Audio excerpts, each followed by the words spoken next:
Digital textile printing is transforming the industry in Mexico and Latin America. Its growth far outpaces that of traditional garment manufacturing.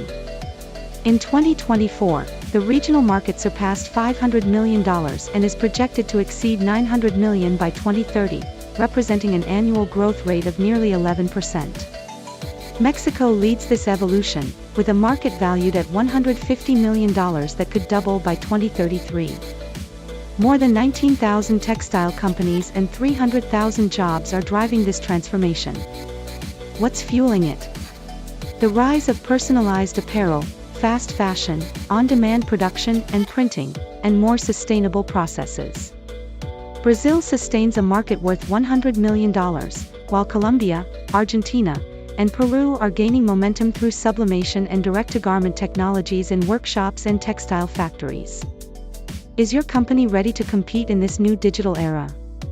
The time to innovate and be part of the change is now.